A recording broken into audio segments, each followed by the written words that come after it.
संतोष देशमुख यांच्या हत्या प्रकरणाला 6 महिने उलटले, मात्र आरोपी कृष्णा दळे अजूनही फरार आहे। त्याच प्रकरणाच्या सुनावणी दरम्यान इतर आरोपींकडून काही ना काही कुरापती आपल्या वकिलांच्या मार्फत सुरूच आहेत।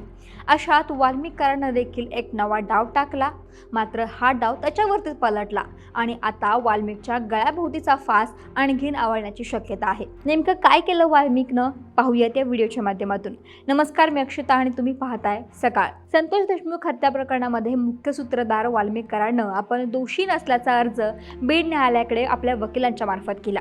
या अर्जावरती सरकारी वकील, त्याचबरोबर तपासी अधिकारी आणि अवादा पवनचक्की प्रकल्पाच्या मॅनेजर यांचं म्हणणं न्यायालयानं मागितलं। यामध्ये आपलं शपथपत्र देताना अवादा पवनचक्की प्रकल्पाच्या शिवाजी थोपटे आणि सुनील शिंदे यांनी वाल्मिक कराडच्या अर्जाला विरोध केलाय।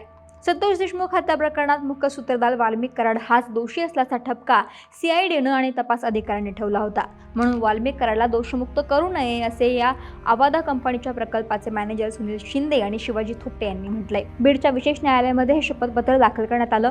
संतोष देशमुख हत्या प्रकरणामध्ये अवादा पवनचक्की प्रकल्पाच्या शिवाजी थोपटे आणि सुनील शिंदे यांचा जबाब हा महत्त्वाचा मानला जातो। संतोष देशमुख यांच्या हत्या प्रकरणातील मुख्य सूत्रधार असलेल्या वाल्मिक कराडनं विष्णू साठे याच्या मोबाईल फोनवरून सुनील शिंदे यांच्याकडून खंडणीची मागणी केली होती। थोपटे आणि शिंदे यांच्या जबाबानुसार देशमुख यांच्या हत्या प्रकरणामध्ये अवादा पवनचक्की प्रकल्पाला अगोदर खंडणीची मागणी केली आणि याच खंडणीमधून संतोष देशमुख यांची हत्या झाली।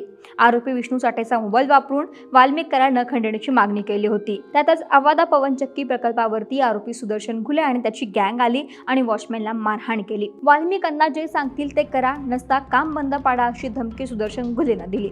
या संपूर्ण आरोपींना दोषमुक्त केल्यानंतर प्रकरणावरती दबाव येऊ शकतो आणि म्हणूनच वाल्मिक कराडला दोषमुक्त होऊ देऊ नका असं म्हणणं शिवाजी थोपटे आणि सुनील शिंदे यांनी म्हटलंय। अर्थात शिवाजी थोपटे आणि सुनील शिंदे यांचा हा जबाब अत्यंत महत्त्वाचा या प्रकरणामध्ये मानला जातोय, कारण की हे प्रकरण किंवा ही हत्या ज्या प्रकल्पाच्या वादामुळे घडली त्या वादा प्रकल्पाचे हे दोन्ही मॅनेजर आहेत आणि त्यांचा जबाब अर्थातच महत्त्वाचा मानला जातोय।